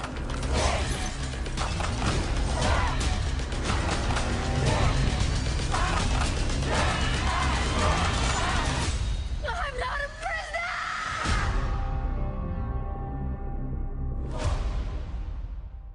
So, so it just, for you, it felt like it wasn't going, it wasn't allowing you to be further invested. Yeah, I was like, I just didn't know what to care about this movie. Like what I was supposed to, it wasn't so funny that it was absurd, but it wasn't absurd funny. So I was like, okay, I'm not like, there's no comedy element that I'm enjoying. Like, sure, Nicolas Cage rattles off some weird one-liners, but like overall, like it seems to have no bearing on like the plot. Like I don't know. Like I guess there was, the budget is still kind of low, so they sacrifice, like there's these two towns, but you don't really know how far apart they are. You never really see any traveling done, probably because they're built right next to each other. And the rat man character, I feel like his whole staged area is just where the crew keeps all the filmmaking equipment in those trucks, and they just repurpose them and threw some LEDs on them. I got a very DIY vibe of, we have a location, we have an awesome costume guy, we have an awesome costume person, we have an awesome props person. I think we're using the burned out clock tower from the Universal lot from the fire. Like maybe that's, but at the end did say it was in New York, so. Like we have a location, and we signed Nicolas Cage and Sofia Boutella. For some reason, they're involved, but like they have the weekend, so let's get everything all pieced together, and we'll get to make the coolest movie ever.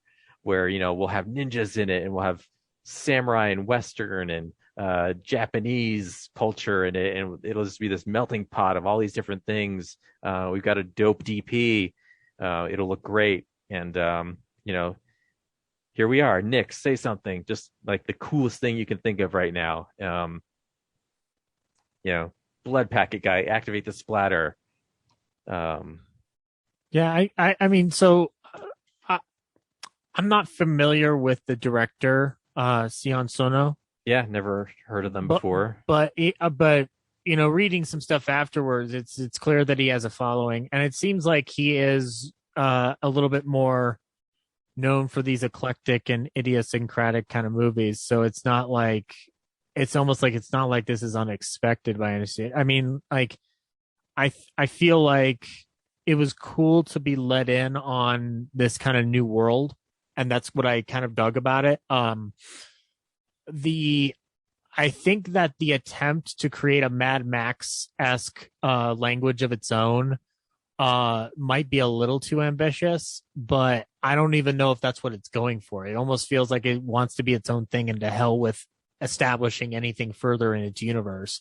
In terms of it telling a very simple story, like so the plot for people who have just heard us kind of like debating its merits. Nicolas Cage plays a guy who robbed a bank with his partner, but his partner killed a bunch of people, amongst which was a kid who was at a gumball machine. And so he's captured by the governor, played by Bill Moseley, who one of his granddaughters, quote unquote, has run away, and he is tasked with bringing her back. And he's put into kind of an escape from New York kind of contingency plan where he wears a suit that has explosives all around it. It has it on his neck, it has it on his wrists, and it has it on his testicles. So basically, if he tries to strike the woman in any way or try to get it on with the woman in any way, he'll experience an explosion. And he has a timer on the wrist, which, he gets 3 to 5 days to return her back. It's slowly revealed throughout this plot that Sophia Botella's character, the granddaughter, she was part of a collection of sex slaves for the governor, who he again is calling his granddaughters. And so the whole concept ends becoming about going back there, but then standing up against the governor. And it's a little like Fury Road without the war rig.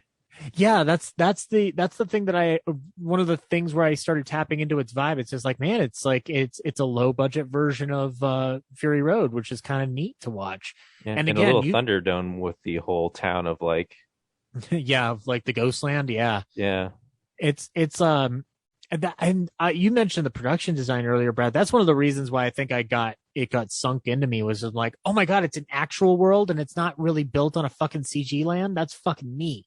Which I like CGI, but like when you can see a tangible world, like it will nowadays capture my heart. So yeah, it was amazing. Like that was the best part of it. I was just watching like the amount of detail, all the signage and all the space that they like that, and the explosives for the clock tower and everything. Like they put it, and then the rat man's whole setup, his salvage yard.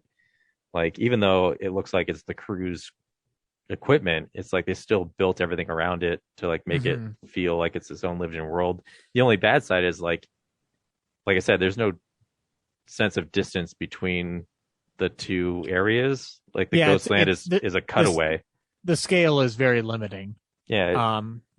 So you don't get a sense that it's not just they're all in the same. Like if you turn the camera to the left, like 45 degrees, you'll see the rest of the set. Yeah, exactly. That is like a slight detriment, but like when you consider that this is probably being done on a lower scale budget by comparison, the fact that they put as much on the screen as they could within that concept is pretty fantastic. It looks like their entire budget is the production design. Like that's the most expensive looking part of the movie is the world built around it. Like second, maybe like Nicolas Cage's fee, I guess. Yeah. It's what's funny also is I think that like we were talking about Fury Road, and the one thing that this film doesn't have that Fury Road has is an actual sense of commentary within the broader themes it's discussing with corruption and female empowerment. But I don't think that the movie's goal is to do that pitch perfect. It's almost like it almost feels like it's window dressing for this bizarro land that isn't coming out of an established franchise or IP. So it's like, in a sense, it was interesting to watch somebody attempt to just build something out of whole cloth and not worry about expectation. Yeah, I don't think this movie has anything to say. I feel like it just reads like, here's an amalgamation of all the cool stuff we like from cinema. Here's our own version, and thanks for watching. Go home. Narratively, I just like nothing was interesting about it. Like you said, it's just the Fury Road. What's his name? Escape from New York. Escape from New York put together, and then you've got an element of horror banding about there. What's the villain from Fury Road's name? Morton Joe. Morton Joe. Yeah, Witness Me. Yeah. Yeah, like Morton Joe is the governor, and his whole plot with his slaves, it's just like, so Nicolas Cage brings her back and like just The governor's downfall, by the way, is one of my weaker points in the film. Is just like because they do a pretty good job at establishing his corruption and whatnot, but like the way his whole empire dismantles itself is not clear in the editing. Like it's really funny when all of his concubines you're like, oh, you don't have any money anymore, so we're just leaving you, and he's just like left helpless. Like that was funny.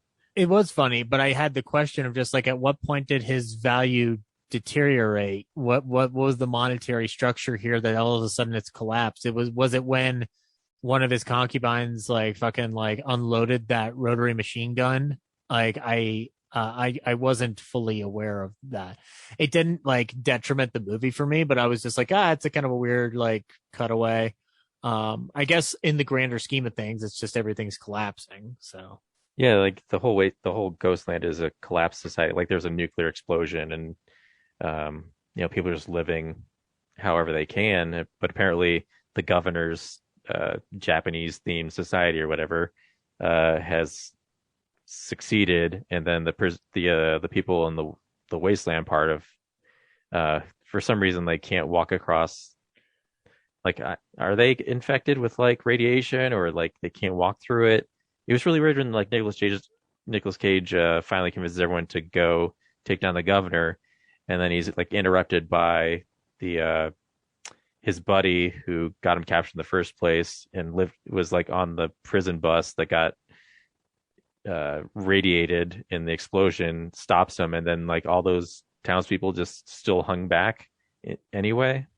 I think they were alluding to like that might be the fear that keeping them back, but they're very ambiguous about the whole Ghostland and what is actually inhabiting them, because like when he finds Sophia Botella when he arrives at the Ghostland, like she's been paper mached or like fucking like plastered up into these weird encasings which are representative of her trauma. But I'm just like, yeah, but this is like, and she doesn't want to leave. Yeah, well, her not wanting to leave makes sense if you're being traumatized by this weird fucking like sex slave master and whatnot. But like, there's like, it's almost too ambiguous for what it's trying to do. Like it needs to clarify itself a little bit better. Which is weird because it felt like this movie felt totally padded. Like they just drew stuff out because they're running short on the runtime, but they still have long expositional sequences explaining how the world works, and it like went over my head. Like I couldn't understand. I think part of that has to do with the dialogue and attempting to create its own Mad Max-esque kind of language, and in the process, it just doesn't know how to. I'll be honest. I think the script is the biggest issue. It's not for me. It's not the direction. It's the script. Like the script has no real clarification. Like I said, I felt like they just made it up the whole movie, like on the spot. Like, but that can't be true because I can't imagine anyone like shelling out this kind of money for a movie that has no script. You know? I mean, unless it's something that Siono self-financed, maybe. No. Did you see how many fucking production companies were attached to this thing? Oh, I forgot about that. Yeah, the whole Family Guy gag of like, I think people started laughing in my theater. Like when the 6th or 7th company logo came up, it's just like, well, and one of them is a known company, XYZ. So, and then you also had RLJE Entertainment putting it out. So like, and I don't know what the hell Patriot Pictures is, but that's an interesting logo. So yeah, I don't know. Like, I still recommend it to people. But as we've talked about, there are issues with the film. But I think like I want to know what Henry thinks. To be honest, I almost wish we had reached out to him, and been like, dude, like get on fucking mic and explain this to us because we may not be fully understanding it. But I'm one of the movie's advocates here. I would recommend people check it out. It certainly has balls on it, and I appreciate its gumption. But it's like. Yeah, if you're looking for something super weird and like baffling, like if that's what you're into, then sure, I'd recommend it. But if you're someone who just like wants to enjoy a movie, like I said, I didn't want to stay through the whole thing. Like I seriously considered like, do I need to be here for the end? Because I don't see like I don't know what I'm investing my time in. Like I don't care about any of these people. There's no interesting action sequences or. You know, the cinematography is great, but it's not like so visually, like Wes Anderson visually, like inspiring, like on a on a low key level that like I need to stay around. So I was just like, right. What am I supposed to get out of this? I don't know. And clearly some people are getting something out of it, but I don't know what it is. So I want to know Henry's take on it. Like, did he see something that I didn't? If it's just like, here's a director who managed to put all these pieces together, and if it's just that, like I said, if there is no script and you just put this together on the fly, like that is kind of impressive to me. Because this is definitely looked like a movie that has money behind it. Like we said, it has all those logos. I like the in a 48-hour filmmaking kind of way. I would like to, if that's something that happened, like that is kind of cool. But I don't see that on the screen. I think, and again, like, but you hit on this concept of it, which I appreciate, is it's like, if that ends up being the case, it does make this even more masterful. But I think more than likely, like, one of my things is, again, the script is weak, but I think that the direction saves the movie and makes it worth examining. But it's like one of those, like, but I would understand for some people how that would be like a weak argument. But again, like, the movie doesn't really give you much leeway to find a middle ground. You're either going to love it or you're going to hate it. Like, this isn't a middle ground movie to my mind. Cause I think it's not trying to acquiesce to any particular audience. It's either going to get it or you're not going to get it, which I don't necessarily look at that in the realm of a joke, like you alluded to. But I do think that I agree with the idea and theory of just like, well, this is like it's almost like insider baseball or something to that degree of just like, you're either going to get it or you're not. But regardless, I do think people should still check it out. I mean, I don't think it's worthless. I don't think it's dumb. I think it's so ambitious that that ambition overwhelms the project as a whole, but that doesn't mean that it's not worth getting a glance at. Especially, and again, we were talking about Nicolas Cage in it, but like, he's the one. There's the weak part within Cage is that we've seen this mode out of him so much that in a world where I've seen Pig, it's really just like, guys, we need to like stop pigeonholing this man. And somebody out there needs to find a script as strong as Pig to give to him and go kick him off further. Cause like, I'm not going to lie, Brad, Willy's Wonderland, like the more I think about that movie, the more I'm like, I do not like this movie at all. Cause like, you had a concept there to give him some dialogue and to like actually make that a fun experience. And instead you made choices that I appreciate that you made the choices, but it just doesn't work for me. So like watching this, I was like, oh, at least I got the Nicolas Cage mode I might have expected. But again, in a world where we have Pig, like, it's tough to watch Nicolas Cage now without going like, man, you're so fucking good. Like, we need to get you back into I don't know if we need to put you in a higher echelon necessarily, like, cause you like doing these genre pictures, like where there's not an expectation hanging over your head, like there's a franchise, but man, like you deserve better material, Yeah. I mean, like, I enjoyed Willy's Wonderland better, but it's definitely not going to end up in my top 10 for the year. But at least that movie, I understood like where we were trying to go with the story and the characters. This one is just like, oh yeah. Willy's Wonderland is very clear on its vision, so that's definitely it definitely has that in its corner. Yeah, this one, like, other than recognizing that it's part Fury Road, part Escape from New York, like, yeah, there was just nothing else to it to me. Yeah, I've read like there's that, I guess the brother, like, I think it's Sophia Batella's brother is like a samurai who works for the governor, like he owes him. So, oh no, it's not her brother. It's the brother of another concubine or not concubine, slave. Yeah. Like, he has probably the most interesting story, I guess, of the bunch. But yeah, and like Nicolas Cage's character robbed that bank and tried to save everyone from his partner, but there's no, like, I don't know, like, I just didn't understand how he felt remorse for all that. Like at a certain point he turns, but it's just like it's almost like he fell in the dirt and woke up and he's like, okay, I had a bad dream and I understand like what I did was wrong. Well, and part of it is also he understands that the ghosts aren't there to haunt him; they're here to rescue him.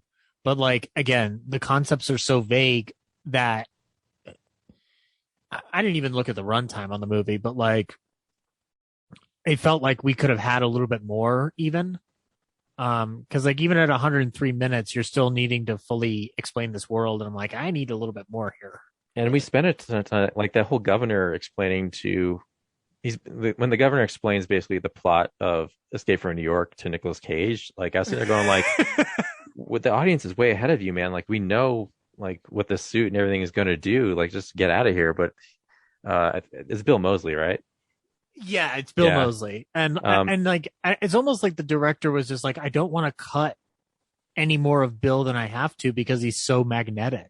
Just lean into this, like chew as much as possible. Like I'm not knocking Bill Moseley. I kind of feel like he was instructed to draw this out. But I was just like that whole scene. I was just like, you're wasting a lot of valuable time in this movie, like explaining a plot that I'm pretty sure everyone in this audience is way ahead of you on. Yeah, but there's also an element of it from an exploitation realm where I'm just like, they'll give a bigger an actor heavy moments and give them a chance to shine. Where I'm just like, I'm into this mode where I can play along here. I agree that it's overdrawn, but maybe because I can be predisposed to this element of film, like I'm not finding it to be a huge detriment. Other than the fact that the script that follows is so devoid of clarification or trying to flesh things out, even if it's through visuals. You don't need to do it through dialogue beyond that. You can imply things further, but like certain moments felt like they were trying to too quickly get to the finale, but then delay it, and then try to go quickly to the finale, but then delay it again. And I'm like, I think you need to find a better balance, I think is the problem. And again, we're talking about the script really. Like the direction and the actors, they're all doing the job they need to do and they're doing it in spades, but the script is just very devoid of a necessary element to kick it into a stratosphere beyond its supposed B-level roots, Yeah, and all the actors are committed. Like there was no one who was like, I felt like was just there to be there. Like everyone leaned into all their characters, even like the extras. Oh yeah, everybody so they're wanted having to be fun. there. Yeah. I just don't know what end. Maybe it's a film that'll get better with you with time. Who knows? But I'm not watching it again. I will. I'll pick it up on Blu-ray. But anyway, so Brad, what are we seeing next week? I think it's Venom, right? Oh, Corinne has a Catch in the Classics. Oh, should we play some Catch in the Classics with Corinne before we go? I think Corinne needs to get on here. Hey nerds, Corinne here for part 39 of Catching the Classics, where I watch famous and popular movies I've never seen before and send in my review. This week, I watched Tim Burton's Edward Scissorhands. Yeah, it was okay. I wasn't, blown away by it. I like the first half better, where, he's, getting introduced to the society. But then, the second half, I'm like, I guess I just don't know where this is going and what the conflict is, other than he loves her and she's dating this other guy. And, but yeah, I like the whole sequence, or just, the idea that, he comes from this world of black, white, and gray, and, everything is, colorless in the castle on the hill. And then he goes to the suburbs, and everything is, super colorful, these, bright, Easter colors, and even the fact that, his adoptive mom is a makeup saleswoman, and so she literally sells people color. It's, that's perfect. But yeah, after that, I was like, I don't know where this is going. And damn, that ending, super grim.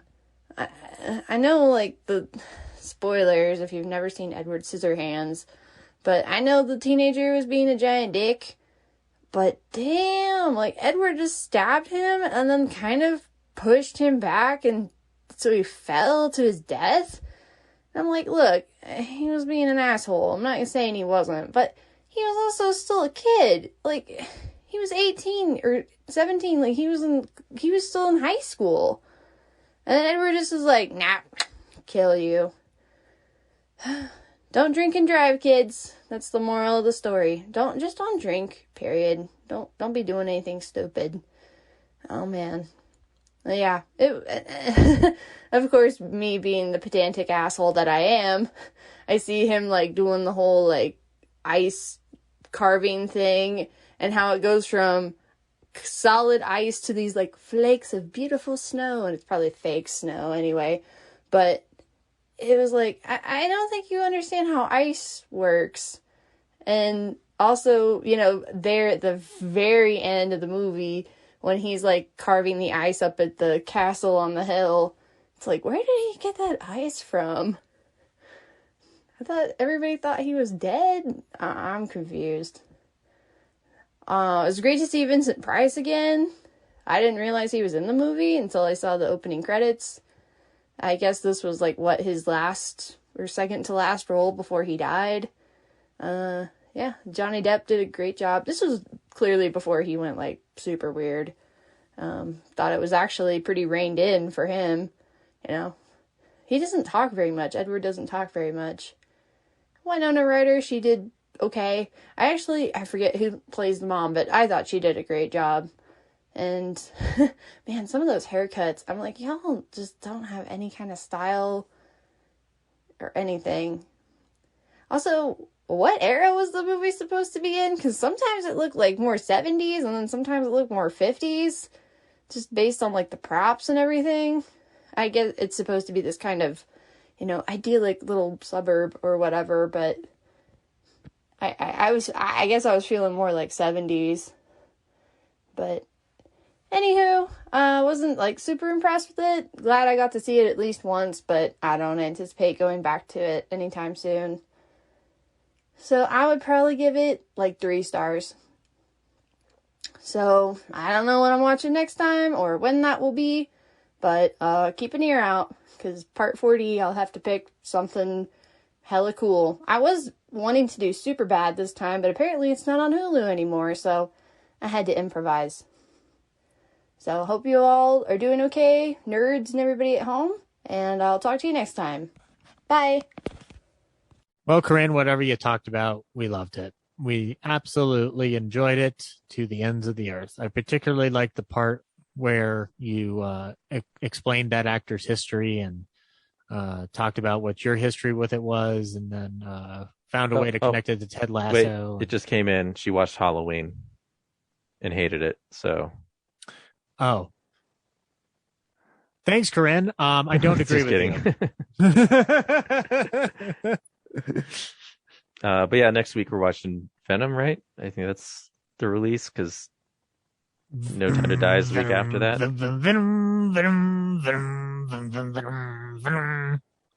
Yeah, I'd be shocked if they kept that in the sequel. What if he did another song? Yeah. Again, I'd be surprised. All right, so it's Venom, and then after that it's No Time to Die. Yeah.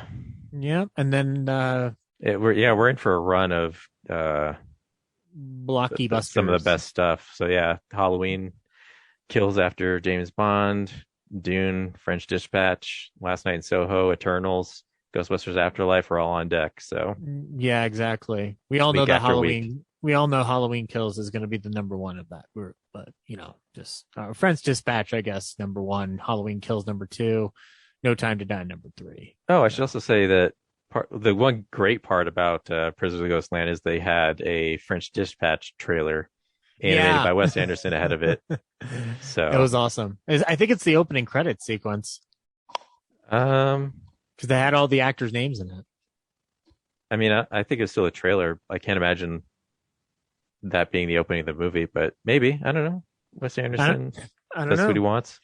Place your bets. Yeah, no, it was very exciting. The person I went with, she got very excited. So, you know, like, it's, I think it's going to be a fun season at the movies, my friend. And I think after all that, we'll have our Film Explosion 2011. So get those lists together. Yeah. I actually I think I still can dig up my 2011 list from the year itself, which I ended up doing a top 15. We'll see what ended up getting booted out of that list. I know one title in particular that's not going to make it back on the list. So, yeah, this will be our first. I guess we'll be rebooting Film Explosion because we're going back to the very first one and finding out 10 years later if our opinions have changed or not. So stay tuned for that. We had 99. We had Film Explosion 99. But that wasn't the first one we ever did. That's not the first like in year one. Gotcha. Yeah. The first time we conceived of Film Explosions was 2011. So we're going back to the very original list. And I mean, I guess we were doing Film Explosions, but they weren't branded as that back on Nedcast 2 years before that. But this is the first official Film Explosion ever is 2011, and we're redoing it. Yeah, it's like some people consider the KTMI seasons of MST3K to not fully be like the full birth or whatever. I don't know. I don't even know if that's how Mystery Science Theater fans see it, because I like the KTMI stuff. So yeah, I can't imagine anyone excluding any Mystery Science Theater from the canon. You shouldn't. You shouldn't, quite frankly, regardless of broadcast. Yeah, it's all amazing, guys. Watch MST3K. And hey, join that MST3K Dome thing when it comes out. But anyway, yeah. Well, Brad, another wonderful episode. And to the listening audience out there, until next time, bye.